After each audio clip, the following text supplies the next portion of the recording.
저는 전능하신 하나님의 말세 사역을 받아들이고 나서부터 복음 전파에 합류했어요. 그땐 어떤 어려움이 있어도 하나님의 양들이 하나님의 음성을 듣고 하나님 앞으로 돌아올 수 있도록 제 본분을 잘 이행하겠다고 다짐했죠. 2018년 2월이었어요. 온라인에서 필리핀의 메이어 형제를 알게 됐는데 신학생이라고 하더라고요. 같이 슬기로운 처녀는 뭘 말하는지, 휴거는 뭘 의미하는지 이런 얘기들을 나눴어요. 그러다 어떤 사람이 천국에 갈 수 있을까를 얘기하면서 제가 형제한테 주님을 믿는 사람들은 마지막에 다 천국에 갈 수 있냐고 물어봤어요. 그 형제는 자신 있게 당연하다고 했죠. 에베소서 2장 8절에 보면 사도 바울이 너희가 그 은혜를 인하여 믿음으로 말미암아 구원을 얻었나니 이것이 너희에게서 난 것이 아니요 하나님의 선물이라. 행위에서 난 것이 아니니 이는 누구든지 자랑치 못하게 함이니라. 고 했다고. 우리는 믿음으로 말미암아 의롭다 칭함받았으니까 끝까지 견디면 반드시 구원을 얻을 거고 주님이 오시면 충분히 들림받아 천국에 간다고요. 그리고 천국 가는 걸 의심하는 건 주님의 구원을 부인하는 거고 믿음이 없는 거라고 하더라고요. 그래서 제가 믿음으로 말미암아 의롭다 칭함받고 은혜로 천국에 간다는 근거를 찾을 수 있는지, 예수님께서 그런 말씀을 하셨는지, 성령께서 그런 말씀을 하신 적이 있는지 물어봤죠. 그리고 성경에는 믿음으로 말미암아 의롭다 칭함받았고 구원을 얻었다고만 했지 그런 사람이 천국에 갈 수 있다고 한 건 없다고. 그래서 그 말은 근거도 없고 사람 혼자의 관념과 상상이 아니겠냐고 했어요. 제 질문에 메이어 형제가 당황해야 하면서 혼자 작은 소리로 이신칭의로 천국에 갈 수 없다는 말인가? 그러더라고요. 그래서 제가 성경 몇 구절을 보내줬어요. 마태복음 7장 21절 나더러 주여 주여 하는 자마다 천국에 다 들어갈 것이 아니요 다만 하늘에 계신 내 아버지의 뜻대로 행하는 자라야 들어가리라. 마태복음 18장 3절 진실로 너희에게 이르노니 너희가 돌이켜 어린아이들과 같이 되지 아니하면 결단코 천국에 들어가지 못하리라.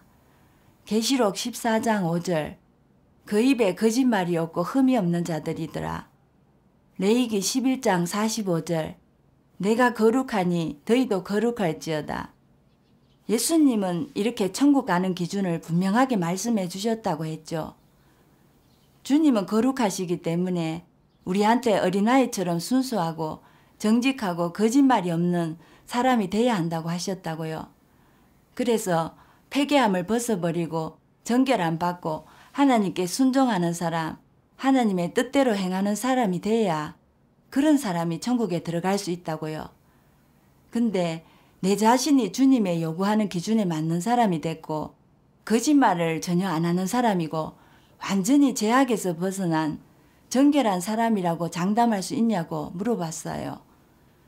그러니 아무 말이 없더라고요. 그래서 제가 이렇게 교제했어요. 우리가 주님께 죄를 회개할 때 믿음으로 말미암아 의롭다 칭함받고 은혜로 구원을 얻은 거 맞다고. 근데 이신칭이 은혜로 구원을 얻었다는 건 뭘 말하겠냐고. 잘 알겠지만 율법 시대의 하나님은 모세를 통해 율법과 계명을 반포하셔서 인류를 땅에서 살아갈 수 있게 이끌어 주셨잖아요. 근데 구약 말기에는 다 율법을 지키지 못하고 죄만 더 많이 늘어났어요. 그러니 율법 아래서 정죄받고 죽어야만 하는 처지에 놓인 거죠. 이런 상황에서 하나님이 육신을 입으시고 십자가에 달려 속죄 제물이 되심으로써 우리를 율법 아래서 구해주셨잖아요. 그로부터 예수님을 구주로 영접하고 주께 회개하는 사람은 죄를 용서받게 됐고 더 이상 율법을 지키지 못한다고 해서 정죄받지 않게 됐어요. 그러니까 주님은 다시 우리를 죄인으로 보지 않으신다는 거죠. 주님을 믿음으로 죄를 속량받아서 의롭다 칭함받게 된 거고 하나님 앞에 나아 기도할 수 있는 자격을 얻게 됐죠. 그래서 주님의 은총과 평안, 희락을 얻게 됐어요. 이신 칭의와 은혜로 구원 얻었다는 건 믿음으로 말미암아 죄 사함을 받아서 더 이상 율법에 정죄받지 않는다는 걸 의미하는 거죠. 그렇다고 그게 우리가 죄에서 완전히 벗어난 정결한 사람이 되거나 진정으로 의인이 돼서 천국에 갈 자격이 생겼다는 걸 의미하지 않는 거죠. 제 말을 듣고 메이어 형제가 좀 놀란 눈치더라고요. 이신칭이란 게 믿음으로 죄 사함을 받아 더 이상 주님께 죄인으로 보이지 않는 것일 뿐이지 그게 천국에 갈 수 있는 의인이 됐다는 걸 뜻하지 않는 것인 줄 몰랐다면서 자기 목사님은 그런 얘기를 한 적이 없다고 하더라고요. 그래서 바로 전능하신 하나님의 말씀을 읽어줬어요. 이 말씀이었어요. 예수가 당시에 행한 사역은 전 인류를 속량하는 것이었다. 그를 믿는 자는 죄사함을 받았다. 그를 믿기만 하면 속량받았고 그를 믿기만 하면 죄에 속하지 않고 죄에서 벗어났다. 이것이 바로 구원을 얻은 것이고 믿음으로 의롭다 칭함받은 것이었다. 하지만 믿는 자에게는 거역하고 대적하는 것들이 여전히 남아있는데 이것은 조금씩 벗어버려야 한다. 구원을 얻었다 함은 사람이 예수에게 온전히 얻어졌다는 것이 아니라 죄에 속하지 않고 죄사함 받았다는 것을 뜻한다. 그를 믿기만 하면 영원히 죄에 속하지 않게 된다. 사람은 속량되어 죄사함을 받았지만 이는 하나님이 사람의 과오를 문제 삼지 않고 사람을 과오에 따라 대하지 않는다는 것을 의미할 뿐이다. 하지만 사람이 육으로 살며 죄를 떨쳐버리지 못하면 계속 죄를 짓고 사탄의 패괴 성품을 드러낼 수밖에 없다. 이것이 바로 끊임없이 죄를 짓고 끊임없이 사함을 받는 사람의 삶이다. 많은 사람이 낮에는 죄를 짓고 밤에는 죄를 자복한다. 이러면 속죄 제물이 사람에게 영원히 유효할지라도 사람을 죄악에서 구원할 수는 없다. 이는 구원 사역을 반만 완성한 것에 불과하다. 사람에게 여전히 패괴 성품이 남아있기 때문이다. 사람의 죄는 발견하기가 쉽지 않다. 사람에게 깊이 뿌리 박혀 있는 본성을 사람은 스스로 발견하지 못한다. 그러므로 반드시 말씀의 심판을 통해 성과를 얻어야 한다. 그래야만 사람이 그때부터 차츰 변화될 수 있다. 너는 예수가 말세에 강림한다는 것만 안다. 그는 도대체 어떻게 강림하겠느냐? 너희처럼 이제 막 속량되어 변화의 과정과 하나님에 의해 온전케 되는 과정을 거치지 않은 죄인들이 하나님의 마음에 합할 수 있겠느냐? 지금의 너같이 고루한 사람을 예수가 구원해 온 것은 사실이다. 내가 죄에 속하지 않은 것은 하나님의 구원 덕분이다.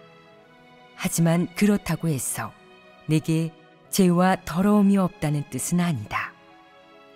내가 변화의 과정을 거치지 않고 어떻게 성결해질 수 있겠느냐? 내 안에는 여전히 더러움이 가득하며 또한 이기적이고 비열하다. 그러면서도 예수의 강림에 함께하기를 원하니 그런 꿈 같은 일이 있겠느냐? 하나님에 대한 너의 믿음에는 한 단계의 과정이 빠졌다. 너는 그저 속량되었을 뿐 변화의 과정은 거치지 않았다.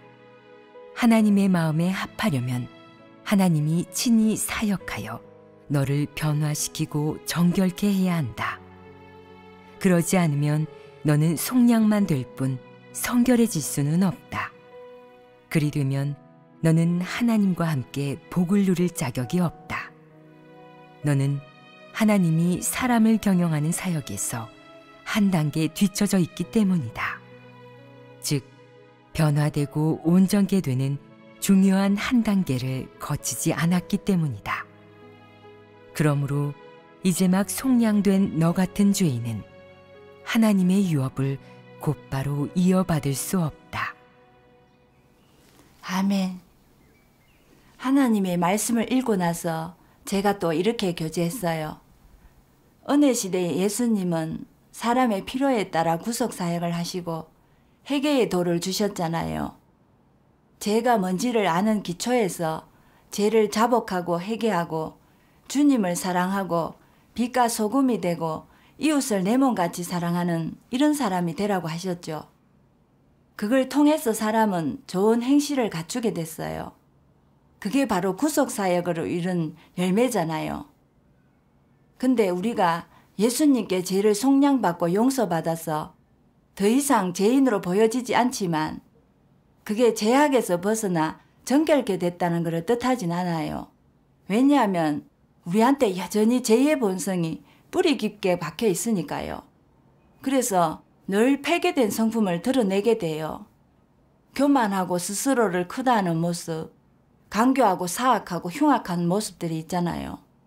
은사나 재능이 좀 있고 소양이 좀 있는 것 같으면 자기를 대단하게 생각하면서 다른 사람을 무시해요. 또 주님께 조금 헌신하고 조금 고난받으면서 사역을 하면 자기도 모르게 그걸 자랑 삼아 가시하면서 높은 평가를 받고 추앙을 받으려고 해요. 근데 또 자기보다 뛰어난 사람을 보면 시기 질투하고 미워하고 자기가 손해를 볼 것 같을 때는 거짓말도 스스럼지 않아요. 그리고 시련이나 환난, 재앙이나 큰 질병이 생기고 집에 안 좋은 일이 생기면 하나님을 오해하고 원망하고 심지어는 하나님을 부인하고 배반하기도 하죠. 이런 사실들이 바로 우리가 아직도 죄에 묶여있고 여전히 죄 지으면서 하나님께 대적하고 있다는 걸 증명하는 거예요. 2000년 동안 모두가 죄를 자복하고 또다시 죄를 짓는 악성순환을 반복하고 있을 뿐이지 죄의 매임에서 벗어난 사람은 아무도 없었어요. 이건 모든 사람이 인정하는 사실이잖아요. 우리의 이런 모습은 거짓말이 없고 흠이 없고 정결케 돼야 한다는 주님의 요구 기준과는 거리가 너무나 멀어요. 하나님을 전혀 영화롭게 하지 못하고 하나님을 증거할 수 있는 정도도 되지 못해요. 이런 사람이 무슨 자격으로 천국에 들어가겠어요. 요한복음 8장 34절 35절에 보면 예수님께서 그러셨잖아요. 진실로 진실로 너희에게 이르노니 죄를 범하는 자마다 죄의 종이라. 종은 영원히 집에 거하지 못하되 아들은 영원히 거하나니. 그래서 우리가 정결함 받아 천국에 가려면 말세의 하나님께서 죄를 없애는 사역을 하셔서 우리의 사탄 성품을 해결하셔야 해요. 그 사역을 통해서 죄 지으며 하나님께 대적하는 문제를 근본적으로 뿌리 뽑아야 하는 거죠. 메이어 형제가 듣고는 예수님이 하신 건 단지 구속사역이었다는 걸 깨달았고 또 우리가 믿음으로 의롭다 칭함받았지만 여전히 죄 짓는 삶을 살면서 죄의 매임에서 벗어나지 못했기 때문에 천국에 가지 못한다는 것도 이해가 간다고 하더라고요. 그러더니 한참 있다가 저보고 주께서 말세에 또 구원사역을 하신다고 했는데 그건 주님의 구원을 부인하는 것 같다고 하는 거예요. 우리가 믿음으로 말미암아 죄를 사함받지 않았냐고. 우리가 의인은 아니다 하더라도 하나님의 구원은 완벽한 거니까 예수님의 사역이 끝났기 때문에 구원은 다 끝났고 더 이상 구원이 없다는 거예요. 구원했는데 어떻게 또 구원하겠냐고. 그러면 예수님의 구원은 효력을 잃는 게 아니냐면서 저보고 주님의 구원에 대해 믿음이 없어서 의심하는 게 아니냐고 대묻더라고요. 형제가 이신칭의만으로 천국에 가지 못하는 건 인정하면서 하나님이 말세에 또 한 번 구원 사역을 하신다는 건 받아들이지 못하더라고요. 그걸 보면서 형제가 나이는 어려도 큰 관념을 갖고 있다는 생각이 들었어요. 그래서 속으로 하나님께 인도해 달라고 기도드리고, 하나님이 말세에 또 한 단계 사역을 하시는 건 성경 예언에 이미 있다고 말해줬어요. 그리고 고린도 후서 1장 10절, 그가 이같이 큰 사망에서 우리를 건지셨고 또 건지시리라. 또한 이후에라도 건지시기를 그를 의지하여 바라노라. 히브리서 9장 28절, 이와 같이 그리스도도 많은 사람의 죄를 담당하시려고 단번에 들이신 바 되셨고 구원에 이르게 하기 위하여 죄와 상관없이 자기를 바라는 자들에게 두 번째 나타나시리라. 베드로전서 1장 5절, 너희가 말세에 나타내기로 예비하신 구원을 얻기 위하여 믿음으로 말미암아 하나님의 능력으로 보호하심을 입었나니. 그리고 요한복음 12장 47절에서 48절, 사람이 내 말을 듣고 지키지 아니할지라도 내가 저를 심판하지 아니하노라. 내가 온 것은 세상을 심판하려 함이 아니요 세상을 구원하려 함이로라. 나를 저버리고 내 말을 받지 아니하는 자를 심판할 리가 있으니 곧 나의 한 그 말이 마지막 날에 저를 심판하리라. 마지막으로 베드로전서에 하나님 집에서 심판을 시작할 때가 됐다고 한 구절을 예로 들면서 말했어요. 이 구절들에서 보면 이후에라도 건지시기를 바라노라. 자기를 바라는 자들에게 두 번째 나타나시리라. 말세에 나타내기로 예비하신 구원, 또 하나님 집에서 심판을 시작할 때가 됐다 등의 내용은 하나님께서 말세에 또 한 단계의 사역을 하신다는 걸 말하고 있잖아요. 이건 죄를 속량하는 사역이 아니라 사람을 심판하고 정결케 하고 구원하는 사역이에요. 예수님은 구속을 완성해서 우리의 죄를 사해 주시는 사역을 하셨고, 그 바탕에서 말세의 하나님은 우리의 죄된 본성을 완전히 뿌리 뽑는 심판 사역을 하시죠. 그래야 우리가 죄의 매임에서 벗어날 수 있고 정결케 될 수 있어요. 형제가 듣고 나서 하나님께서 말세에 심판하고 정결케 하는 사역을 하시면서 또 하나의 구원이 있다는 사실이 놀랍다더라고요. 그러면서 하나님이 어떻게 심판 사역을 하시냐고 묻더라고요.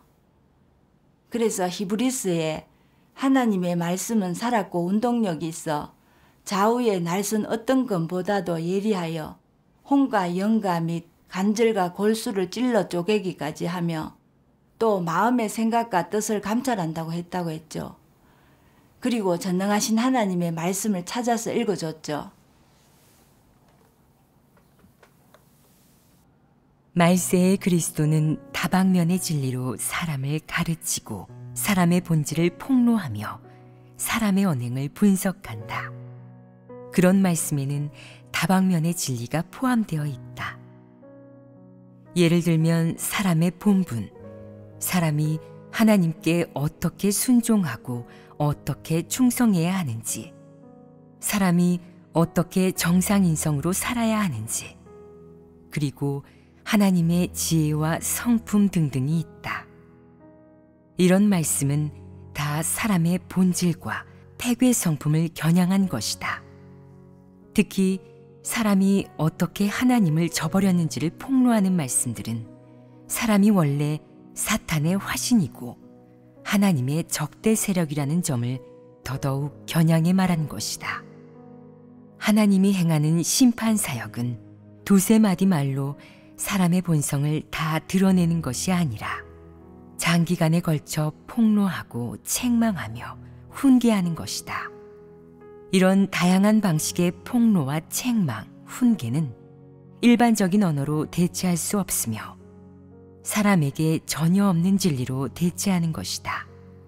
이러한 방식이어야 심판이라 할 수 있고 이러한 심판이어야 사람을 납득시킬 수 있으며 사람이 하나님께 진심으로 탐복하고 하나님에 대해 진정으로 알게 할 수 있다. 지금 이 시대에 하나님이 하는 사역은 주로 사람에게 생명의 말씀을 공급하고 사람의 본성, 본질과 폐괴 성품을 폭로하며 사람의 종교관념, 봉건적인 사상과 낡은 사상을 없애는 것이다. 사람의 지식, 문화, 이런 것들은 모두 하나님이 말씀으로 드러내야 정결하게 된다.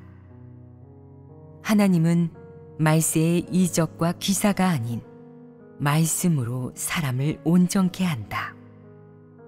말씀으로 사람을 드러내고 심판하며 형벌하고 온전케 하여 사람이 하나님의 말씀 속에서 하나님의 지혜와 사랑스러움을 보게 하고 하나님의 성품을 알게 하며 하나님의 말씀을 통해 하나님의 행사를 보게 한다. 아멘. 하나님의 말씀을 읽고 이렇게 교제했어요. 말세인 지금 재림주이신 전능하신 하나님은 육신을 입고 땅에 오셔서 진리로 심판사역을 하세요. 바로 사람이 정결케 되고 구원받을 수 있는 모든 진리를 주셨고 사람의 폐괴 성품을 드러내시고 하나님에 대한 우리의 관념과 상상, 그릇된 인식을 들춰내셨고 우리 안에 있는 사탄의 철학, 사탄의 독소, 사탄의 관점 등을 폭로하셨어요. 이런 말씀을 통해서 우리는 많은 진리를 깨닫게 되고 하나님의 공의로운 성품과 거룩하시고 선하신 본질, 하나님의 전능하심과 지혜에 대해 알게 돼요. 하나님은 말씀으로 우리가 전혀 알지 못했던 폐괴함에 대해 폭로하셨고 우리는 그 폭로의 말씀을 통해서 하나님을 알고 자기 자신을 알게 돼요. 그리고 폐괴 성품도 정결케 되고 변화받게 되는 거죠. 우리는 전능하신 하나님의 말씀을 보면서 진리를 좀 깨닫게 됐어요. 그래서 예전에 굳게 지켰던 이신칭의와 은혜로 구원 얻었다는 관념에 대해 분별하게 됐어요. 또 더럽고 폐괴된 존재에 불과하면서도 천국에 들어가려는 제 자신을 보면서 얼마나 교만하고 이성적이지 못한지를 알게 됐죠. 그래서 정말 진심으로 하나님께 회개하게 됐죠. 그게 바로 하나님 말씀으로 심판받기 시작했다는 걸 의미하는 거예요. 그렇게 교제를 하고 나니까 형제가 웃으면서 하나님께 심판받은 느낌이 든다고 하더라고요. 그동안 예수님을 믿으면서 믿음으로 의롭다 칭함받고 은혜로 구원 얻었으니 충분히 천국에 들어갈 수 있다고 믿어 의심치 않았는데 이제야 자신의 믿음이 관념과 상상에서 시작된 거고 하나님의 뜻에 합당하지 않은 믿음이란 걸 깨달았다고 하더라고요. 그래서 전 맞다고 전능하신 하나님께서 이런 말씀으로 폭로하지 않으셨다면 우리는 절대 이런 걸 알지 못했을 거라고 말해주고 전능하신 하나님 말씀을 찾아서 읽어줬어요. 이 말씀이에요.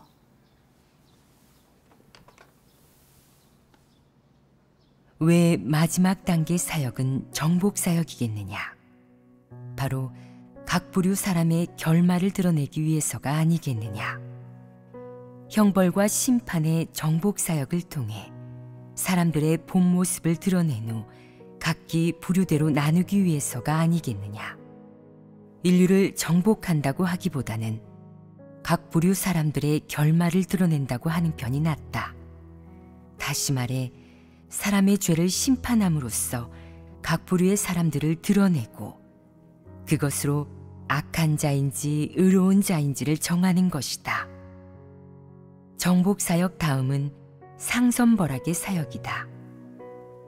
완전히 순종하는 사람, 즉 철저히 정복된 사람은 전 우주로 확장하는 다음 단계 사역 가운데 놓일 것이고 정복되지 않은 사람은 어둠 속에 놓여 재앙을 맞이할 것이다. 이렇듯 사람은 각기 부류대로 나뉘게 되는데 악인은 악으로 돌아가 다시는 햇빛을 보지 못하며 의인은 선으로 돌아가 빛을 얻고 영원한 빛 속에서 살게 된다. 아멘. 그리고 이렇게 말했죠. 하나님 말씀의 심판과 드러냄을 통해서 폐괴 성품이 정결케 되고 진정한 의인이 되면 대환란 속에서도 하나님의 보호를 받아 살아남고 하나님 나라에 들어갈 수 있어요. 반대로 은총만 바라고 은혜로만 구원받으려고 하면서 하나님의 말세 사역을 거부하는 사람은 드러나서 도태되고 대환란 때 슬피 울며 이를 갈게 돼요. 그때 계시록 22장 11절에 불의를 하는 자는 그대로 불의를 하고 더러운 자는 그대로 더럽고 의로운 자는 그대로 의를 행하고 거룩한 자는 그대로 거룩되게 하라는 예언이 이루어지는 거예요. 그때면 의로운 자와 불의한 자가 각기 부류대로 나뉘게 되고 그 후에 하나님은 각 사람이 행한 대로 갚아주시면서 상가 벌을 주시죠. 메이어 형제가 듣더니 기뻐하면서 그러더라고요. 말세의 심판사역은 사람을 정결케 하면서도 각 부류의 사람을 드러내 분류하는 사역이란 걸 깨달았다고. 하나님은 정말 지혜로우시다고요. 그리고 목사님이 강조하던 이신칭의와 은혜로 이미 다 구원 얻었다는 관점은 잘못된 것이란 걸 깨달았대요.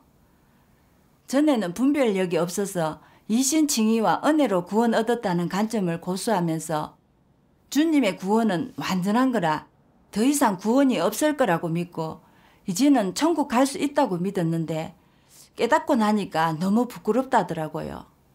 또 이런 말씀을 들을 수 있도록 인도해 주신 하나님께 감사하다면서 하나님의 말세 심판 사역을 받아들이겠다고 하는 거예요. 그러니까 저도 너무 기뻤어요. 근데 그렇게 좋았다가 며칠 후에 다시 만났을 때는 좀 표정이 안 좋더라고요.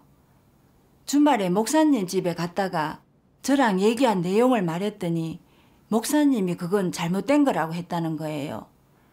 게다가 목사님이 은혜로 구원을 얻고 믿음으로 말미암아 의롭게 됐다는 걸 믿어야 한다고 했고 하나님의 말세 심판 사역을 받아들일 필요가 없으니까 앞으로는 저랑 연락하지 말랬다는 거예요. 형제가 말세 심판 사역을 받아들여야 할지 말지 망설이고 있고 기분이 많이 다운돼 있는 게 보이더라고요. 그래서 속으로 하나님께 어떻게 정언해야 할지 이끌어 달라고 기도했어요. 기도하고 나니까 이 말씀이 떠오르더라고요. 하나님을 증거할 때에는 주로 하나님이 어떻게 사람을 심판하고 형벌하는지, 어떤 시련으로 사람을 연단하고 사람의 성품을 변화시키는지, 너희가 체험 과정에서 얼마나 많은 폐괴를 드러내고 얼마나 많은 고난을 겪었는지, 결국 어떻게 정복되었는지, 하나님의 사역에 대한 진실한 인식을 얼마나 갖게 되었는지, 어떻게 하나님을 증거하고 하나님의 사랑에 보답해야 하는지에 대해 많이 말해야 한다. 너희는 이 부분에 대해 말할 때 공허한 이론을 말하지 말고 사실적으로 알아듣기 쉽게 말하며 마음속 말을 솔직하게 해야 한다.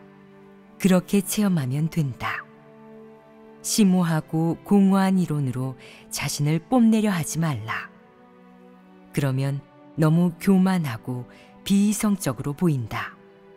현실적인 체험에 바탕을 둔 실제적인 말, 마음에 있는 말을 많이 해야 사람에게 가장 크게 도움이 되고 사람들 보기에도 가장 적절하다. 이 말씀처럼 하나님을 증거한다는 건 하나님의 말세 사역을 알려주고 끝내는 게 아니에요. 자기 자신이 실제 경험한 사실을 가지고 하나님의 심판 사역으로 정말 정결케 되고 구원받을 수 있다는 걸 증거하는 게 중요하죠. 저도 하나님의 심판 사역을 겪었는데 제가 경험한 걸 알려주면 되겠구나 생각이 들었죠. 그러니까 마음이 차분히 가라앉고 방향이 보이더라고요. 그래서 이렇게 말해줬어요. 말세에 또 구원이 있고 주께서 돌아오시면 심판 사역을 하신다는 사실은 부정할 수 없는 거예요. 근데 우리는 사탄에 의해 폐괴되면서 진리를 사랑하지 않고 실행하지 못하는 본성을 갖게 됐어요. 그래서 절제도 하고 금식하며 기도해도 죄의 매임에서 벗어나지 못하고 있는 거죠. 중국 속담에 강산은 쉽게 변해도 본성은 바뀌기 어렵다는 말이 있어요. 이런 말처럼 우리가 말세에 하나님께 심판받지 않고 정결케 되지 않으면 사탄 본성은 계속 우리 안에 남아있게 되고 항상 사탄의 성품을 드러내게 만들고 하나님을 거역하고 대적하게 만들어요. 저는 원래 정말 교만한 사람이었어요. 능력이 좀 있고 주를 위해 일하기도 하니까 제 자신이 하나님께서 기뻐하는 사람일 거라고 생각했죠. 그래서 형제 자매들이 주님이 오셔서 말세의 심판사역을 하신다고 증거해도 안 받아들였어요. 이미 믿음으로 말미암아 의로운 사람이 됐고 은혜로 구원 얻었다고 믿었었거든요. 그래서 깊이 생각해 보지도 않고 그냥 바로 그럴 리가 없다고, 하나님은 절대 또 구원 사역을 하실 수 없다고 하면서 말세의 심판 사역을 받아들일 필요가 없다고 그랬죠. 나중에 형제 자매들이 전능하신 하나님 말씀을 놓고 여러 번 교제해 줬어요. 그렇게 하고 나니까 그제서야 제가 갖고 있던 관념이 조금씩 깨지게 됐어요. 전능하신 하나님의 말세 사역을 받아들인 후에 묵상 시간에 보고 정말 부끄러웠던 말씀이 있었어요. 이 말씀이에요. 내가 하늘보다는 약간 낮고 땅보다는 훨씬 높은 타고난 천재라고 생각하지 말라.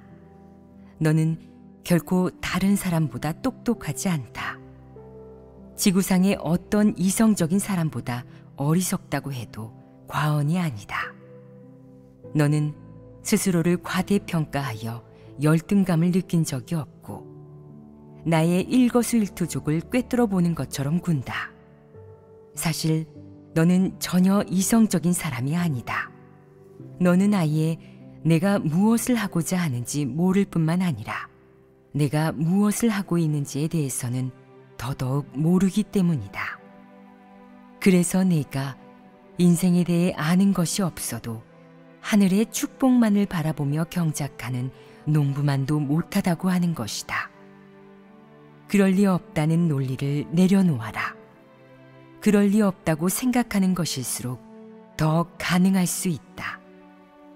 하나님의 지혜는 하늘보다 높고 하나님의 생각은 사람의 생각을 넘어서며 하나님의 사역은 사람의 사유와 고정관념의 범위를 초월하기 때문이다. 불가능한 일일수록 찾아야 할 진리가 있는 법이고 사람의 고정관념으로 상상할 수 없는 일일수록 거기에 하나님의 뜻이 있는 법이다. 하나님이 나타난 것을 보고 하나님의 발걸음을 따르고자 한다면 먼저 스스로의 관념에서 빠져나와야 하며 하나님께 이렇게 저렇게 해야 한다고 지나치게 요구하지 말아야 한다. 나아가 하나님을 너의 범주 안에 한정하거나 너의 관념 속에 가두지 말아야 한다. 대신 하나님의 자취를 어떻게 찾아야 할지, 하나님이 나타난 것을 어떻게 받아들이고 하나님의 새로운 사역에 어떻게 순종해야 할지를 생각해야 한다. 이것이 바로 사람이 해야 할 일이다. 사람은 모두 진리가 아니며 또 진리를 갖추고 있지 않기 때문에 사람이 해야 할 일은 오직 찾고 받아들이고 순종하는 것뿐이다.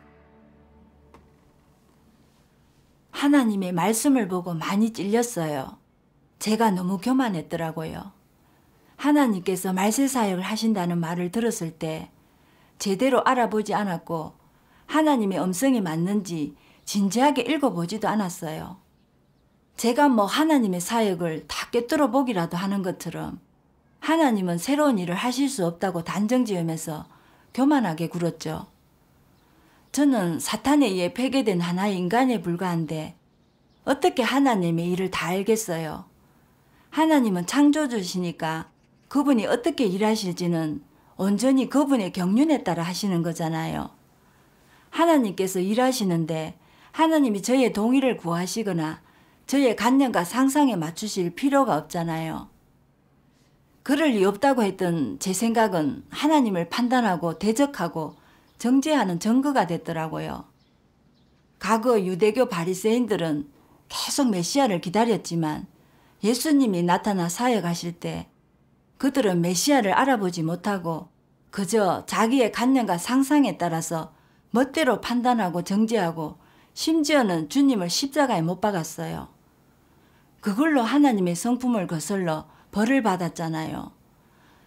제가 보인 행동도 예수님을 대적했던 바리새인들과 다를 게 없더라고요. 그제서야 주님의 은혜를 누리면서 바른 행실을 보인다고 성품 변화를 의미하는 게 아니란 걸 깨닫게 됐어요.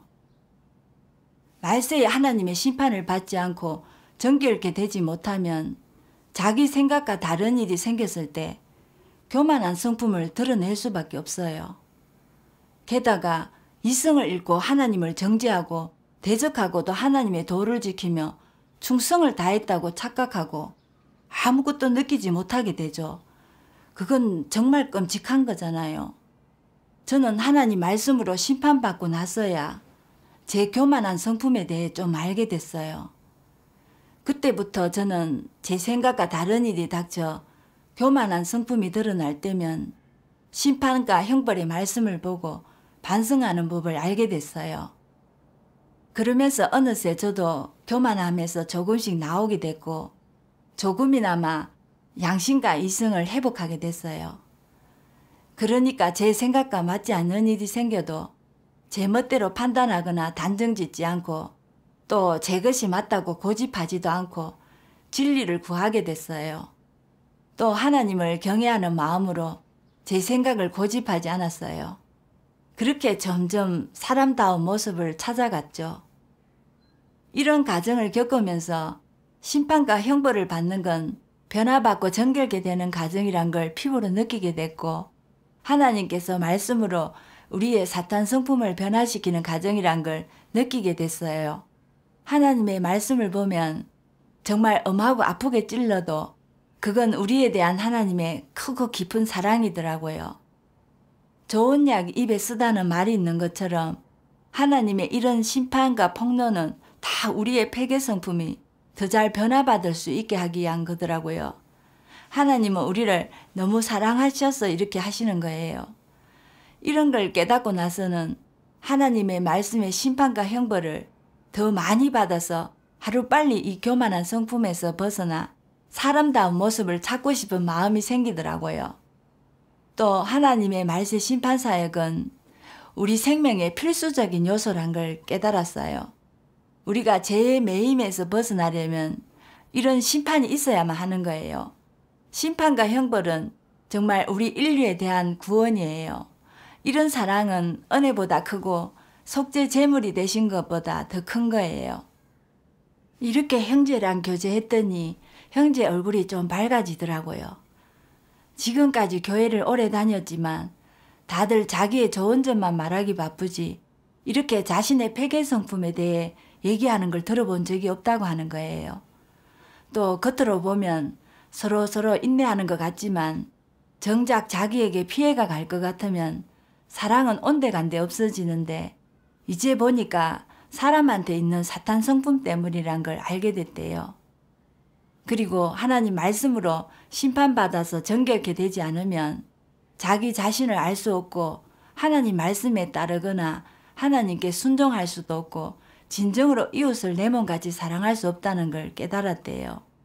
또 심판과 형벌은 정말 인류를 향한 하나님의 구원이자 우리한테 꼭 필요한 거란 걸 느꼈다면서 전능하신 하나님의 말씀은 정말 진리라고 앞으로 누구 말해도 흔들리지 않고 전능하신 하나님만 믿고 전능하신 하나님의 말씀만 받아들이겠다고 하더라고요.